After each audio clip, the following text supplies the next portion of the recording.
go to Tom in Florida from BD, Becton Dickinson. Hey, thank you.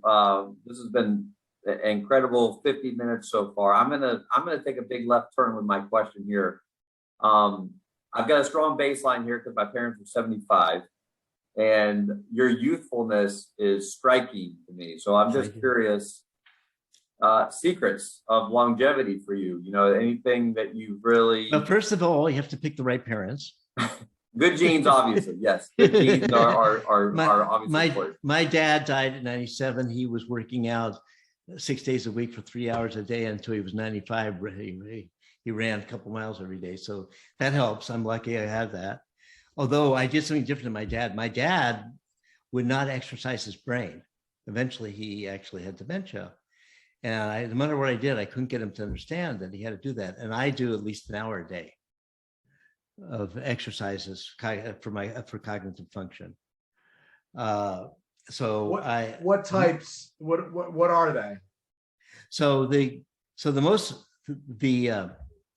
there's something called a company called Positive Science, which is focused on brain plasticity, neuroplasticity. I was involved when it first got started.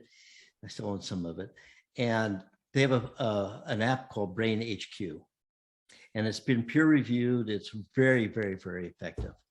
And so I strongly recommend that. I use something called Elevate every day, and which gives me a sense of where I am in my cognitive function.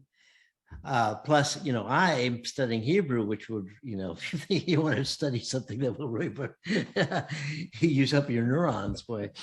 So I do that every day. And, and I still try to use my imagination to imagine things.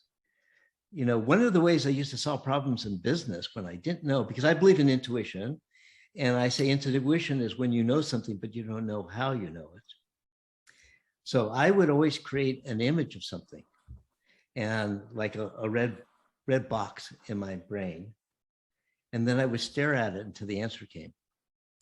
Because what I was doing is like meditation. I was trying to get rid of all the distractions so that my subconscious could work on the problem. And so my subconscious knew that that was the problem. I told it, that's the problem. That's the way the problem looks. You solve it. I think there's so much more that we could learn to do with our brains. And fortunately, we learned about neuroplasticity probably only 15 years ago or whatever. We thought that your brain doesn't evolve. This bullshit.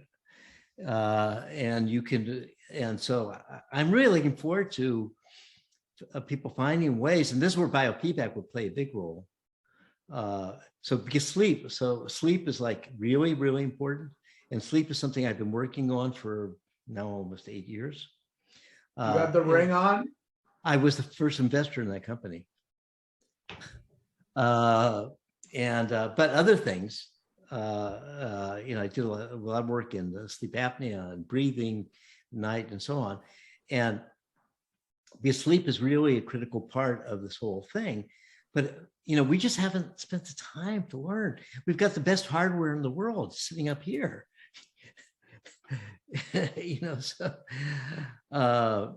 I hope people start experimenting more.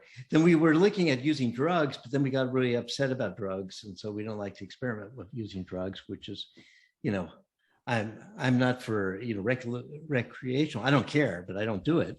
But I'm all for, learning how the brain works by using drugs to discover things. And we're now like, you can hardly, go near it, I guess. Fascinating.